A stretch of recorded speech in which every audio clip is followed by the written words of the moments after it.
Hi, everybody. I'm Dr. Poppy Moon, and today I'm going to give you a brief overview of what school counseling is. So, who are school counselors? These are people who are certified licensed educators. They have gone through a graduate program at an institution. Hopefully, they're going through a graduate program that's CACREP, and our school is CACREP, which means that we have very high standards for our students as they work through our program. So every state has different licensure laws for school counselors. Most of them do have to have some teaching experience. I'm from Alabama. They need to have 2 years of teaching. In Louisiana, where we are, that doesn't happen. You don't have to have prior teaching experience to become a school counselor. So they're always different, but most states usually require that the person pass a praxis, which is kind of like a giant comprehensive exam in order to be one. The neat thing about school counselors is they are trained to be able to deal with a whole group of needs for students. We can do academic, we can do career, and we can also do social, emotional, developmental needs, work with programs like that. And we're also able to create a program that works really well across the board. We're working with students, we're working with parents, we're working with school administrators in the community. So it's someone who is kind of like the face of social, emotional growth in the school. Okay, so one thing that we need to understand is school counseling is not therapy. A school counselor does not do individual therapy with students. Now, we do meet with kids. Okay, so let's say that you had a kid that was having some sort of academic issue. The teacher tells us, hey, you need to check on this kid. So we would bring them down to our office. We would do some interventions, academic interventions with them, send them back, and maybe then a week later we would get with them and check with them again. But it's not like we do this long ongoing counseling. And there's really not a way for a school counselor to be able to do that because there's so many other duties that I'm going to tell you about that we're responsible for. But private practice counseling and school counseling are two totally different things. Now, they may work together with each other if there's a student that's an individual and the school counselor is also doing it. Those two counselors can work together, but that's a little bit different than kind of what we're talking about today. So let's look at the history of school counseling. In the early 1900s, we had a guy, Frank Parsons, and he started vocational guidance. He's like, people need to be able to find careers that will help them be successful and happy. And I'm going to come up with some ideas on how I can help people find those different careers. So he was the very, very start. And when you listen to my lecture on career counseling, you will learn a lot more about him. So I won't go into him today. Then in 1953, the American School Counselor Association was chartered. And that was just basically a small group of people who were doing school counseling, trying to do career readiness and get people ready for different types of programs. They formed a group together. Now, it's not like the American School Counseling Association that we have today, which is a huge national organization, but this was just the very beginning when it was starting out. Then in 1958, we had the National Defense Education Act, and I always thought that was interesting. It was during the space race, and they had put Sputnik into orbit, and the United States was like, oh no, we need to make sure that our students are doing well in different things like science and mathematics and foreign language. So passing this act was great because it did a lot of things. The first thing it did was gave some support for school counselor training. So they were giving this funding so school counselors could go and they could get their own professional development. Then also the act really focused on college and career readiness. We want kids who are coming out of school ready in these different types of STEM fields. And it also allowed students in schools to start looking at higher education, how they would go to college, how they would go into a trade, opening all these educational pathways. In 1975, we had the Education Act for all handicapped children, which was great because a lot of times students who had handicaps or disabilities were not taken care of really well in a school setting. So this made it easier for people to get accessibility into the schools. In 1997, we had the National Standards for School Counseling Programs, which was published, started to make things more level across the playing field. In 2001, we had the No Child Left Behind Act by President George Bush. And so this was a federal education law in the United States. And the primary goal was to improve the quality of education and academic achievement for all students, but especially those students who were in underperforming schools. And so the act did a lot of good things. The first one was it made schools accountable. They had to start giving standardized tests like in reading and in math. And every year they were needing to show, hey, our students are doing our students are moving forward, they're progressing well at a good rate. If you had a school and they were not doing well at all, then things could start to happen to that school. And if they were failing to make progress, a whole bunch of consequences, but they would bring people in and do a lot of interventions. And then if worse came to worse and the school wasn't improving, they would actually come into the entire school, kind of tear it apart and build it up again. So the people that were not doing a good job, they kind of moved those on and they opened up a new type of school. It also encouraged parental involvement. It said, hey, you guys have got to tell the parents what's going on in school. So it was an opportunity for parents to give input and then also to be able to see that their children are receiving services so that they could be successful. And it also, like I said before, it gave an area for school improvement strategies. So it says, hey, you guys aren't doing so well. Let's put together a plan and start to go from there.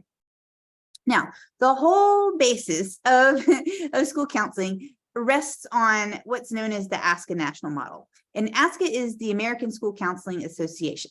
So this national model is put together, and we use that to be sure that we are giving students the services they need in the school setting. And as school counselors, we focus on three main things. One of those is achievement, one of those is attendance, and one of those is discipline. So our whole approach in the school is to focus on these things so students can be successful.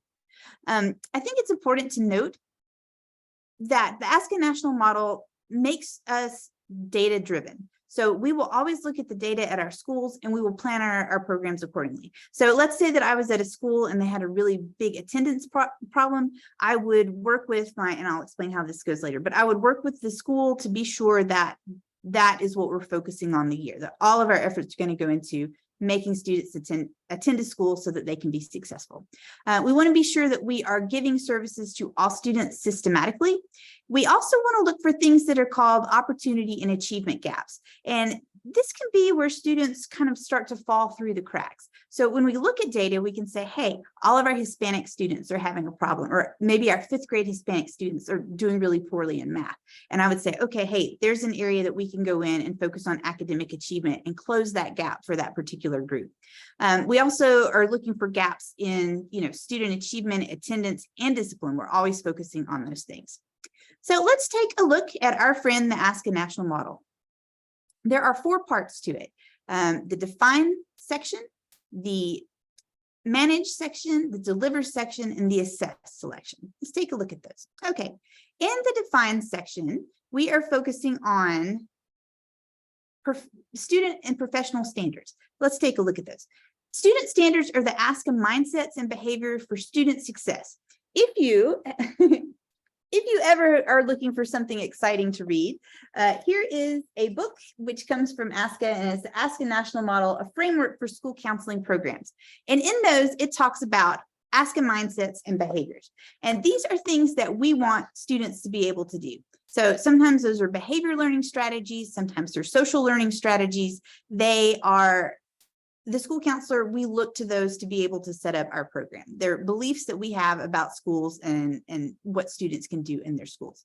We also have professional standards. So it's not just the kids we look at, we're also looking at ourselves, and we're also wanting to become better and better counselors as we go along. So we have ethical standards that we focus on, and we also have professional school counselor competencies. So I can say, hey, am I meeting these competencies? What am I going to look at this year that I can improve so I can be a better counselor at my school? So the ASCA ethical standards, these are important. They're written specifically for school counselors. And the ethical standards are applicable to situations and circumstances that are relevant in the school setting. And they provide a guide for us as we work with the students, with peers, the community, and administrators. And a lot of times, ethical dilemmas can be super challenging, especially based on in schools, we have limits to confidentiality, and we have limits to school board policies that we have to focus on those. So the best advice offered when we are faced with an ethical dilemma is to go through ethical decision-making steps. And you probably have already listened to my lecture in this class on school counselor ethics, which should kind of cover a little bit about what I'm talking about here. So first one we talked about was define. And now we're looking on the second one, which is manage. And managing is where we focus on our program and we focus on planning our program. In the program focus, we have beliefs, we have a vision statement, and we have a mission statement. And we like to align those with the school vision statement and the school mission statement. So when you start out as a school counselor, you will sit in your office and you'll say, what things do I want my school counseling program to look like? You'll brainstorm, you'll write all those things out. You'll look at the school mission statement, the district statement, and say, how can I work with these to make the school counseling program that I want? A lot of times, school counselors, we have a whole lot of latitude in creating our own program. Some school districts may have a program for the entire district that you follow. I have always been lucky to be in a place where I can kind of come up with my own program. So coming up with a vision and mission statement helps me to know where I'm going. Where am I going with my program? Also in this area, we also look at program planning. There's a whole bunch of different ways that we plan our programs, but one of those that I kind of want to focus on is lesson plans. In a lesson plan, we take mindsets and behaviors, which you can look at in this book, or you can go online and look those up. But we will align those to say that this lesson, I want to work on empathy. So I would look at the mindsets and behavior standards, and I would see which one had something to do with empathy. And I would put those there, and I would align my lesson plan along with the mindsets and behaviors. Also, calendars are super important. At the beginning of the year, a school counselor will sit down and they will plan out their calendar for the entire school year. What am I going to focus on? What lessons am I going to use? What small groups am I going to use? And what large classroom data? So we're always looking and planning ahead. Next part of it is deliver. We have two different ways of doing student services. One of those is direct student services, and one of those is indirect student services. So direct student services, this is what takes up at least a minimum of our time as counselors. And direct student services are individual counseling, small group counseling, and large group guidance. So we're sitting with them, we're focusing on that. Indirect student services is when we do consultation, when we do collaboration and referrals. The most important, I think, that you guys may want to know is collaboration. And that is when the school counselor, we're the face of the school. We work with the students, we work with parents and guardians, and we work with the community. That's super important. So we're always kind of looking at our community to find out, hey, what are needs in the community that we can help meet or that they can help the school meet? And then also, I think parents and guardians, that's super important that we're reaching out to them and we're saying, hey, hi, I'm the school counselor. These are things that I do. These are the services that I provide for students. Let me know how I can help you so that your student can be successful. Now, of course, there is a little bit of data, once again, that we're talking about. An important role for school counselors is just the overall management of the school counseling program. But because management responsibilities can be super time consuming, school counselors have to be careful that the management duties, the planning and everything, that those do not undermine their delivery of services. So ASCA says school counselors can function best if there's one counselor for 250 students. Now, does this always happen? No, it's their recommendation. But I had some friends that were at a really large elementary school, and it was one counselor to 750 students, which is insane because you can never get to know those kids on a personal level. I was at a very small elementary school, and we had probably 156 students there. And over the 10 years that I was there, it was great because I started to know the families. I knew the kids and problems they were having in ways that I could specifically assist them. So I think the 251 is a good ratio. And if you are looking to be a school counselor and you're interviewing, finding a school that's going to be able to kind of meet that is really ideal. Now, there are different types of activities for school counselors that are appropriate activities and inappropriate.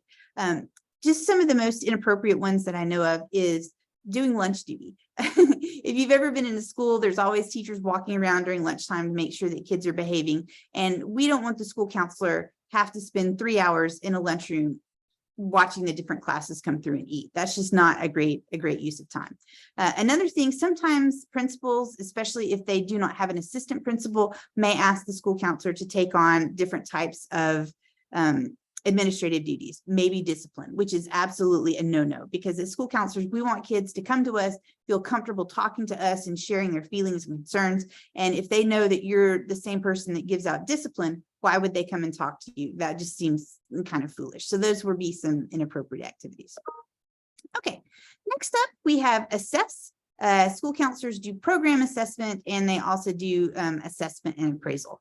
So we look at ourselves, and every year we develop annually. We work with this I'm like going out of my mind. What we want to do on the assessment is we pull in people who can help us make sure that we're doing a good job. So those could be people from the community, they could be people in local businesses. Of course, it'll be our principal, maybe some staff that is at the school, some teachers that can come together, and we look at the entire program together and we assess it. We say, is this working for our school? Looking at the data, is this working at our school? And if we say no, that's not exactly the direction we need to be going in, then that's when the school counselor is accountable. That group is accountable to figure out how can we change things to make it work so that students are achieving the goals that we want to achieve. Now, there's different roles that the school counselor plays. The first one of those, of course, is academic achievement, and the proven effectiveness of school counselor interventions on like academic performance, improved tests, shows just how important the role of the school counselor is, because we're out there and we're providing those services. One of the barriers to student academic achievement is when you have kids that have social and emotional events. And sometimes they're so overwhelming that they become distracting and the student has a lot of apathy regarding their academic progress. So ASCA says school counselors are the first line of defense in dealing with these social and emotional needs in the school setting. So through direct intervention, we are able to get to know our students. We're able to start conversations that see if they have some type of underlying issue and how we can address that. And of course, we address that through individual counseling, small group, and then large group classroom guidance. The counselor also has a big job, which is doing college and career readiness, because we want to help our students get prepared to go out into the world. So they may be going to college, or they may be going to trade school, or they may be planning to enter the workforce. But we want to be sure that we have given them the skills so that they can be successful when they're out in the real world. School counselors also have a advocacy and leadership role, and we focus on ethnically diverse students. So as you know, we're having a lot of increases in diversity in our student population. So school counselors really need to be cognizant of the cultural needs of the youth. So ASCA calls for culturally competent school counseling that includes addressing the specific needs of diverse students and families through advocacy and networking and resource utilization to make sure that we have a welcoming school environment. We're also helping out kids with disabilities, and we may work in a variety of different ways for student needs. We may do some, the counseling with them. We may consult with the parents and find out what services do you need. We might work with a multidisciplinary team that makes decisions about special educational services. But basically, school counselors advocate on a systemic level for students with special needs so that we're able to eliminate barriers to student success. Next one is sexual minority youth. It's important to us to identify LGBT students who need our support, who need us to be sure that we are making things safe for them and that we're also helping them if they are transitioning onto college. So in addition to providing individual support, we may also need to advocate with our administration. We may need to work with the Gay Straight Alliance, GSA, or we can do other activities that meet the specific needs of LGBTQ students. I know another big issue right now in schools is looking at trans students. These are issues that are very serious, and they're also issues that are very politically explosive. So right now, one of the things that school counselors, the best thing that we can do is become advocates for students in these different populations, and that we can help them say, hey, it's okay to be who you are. I'm the school counselor. This is the way the school is going to help support you. So that is just a brief overview of the exciting world of school counseling. I hope that in the future I have you in some of my school counseling classes, or if you have any questions about being a school counselor or what that's like, please just email me and we can get together. We can talk on the phone or we can talk on Zoom and I can share more information with you. So I hope you enjoyed the exciting world of school counseling.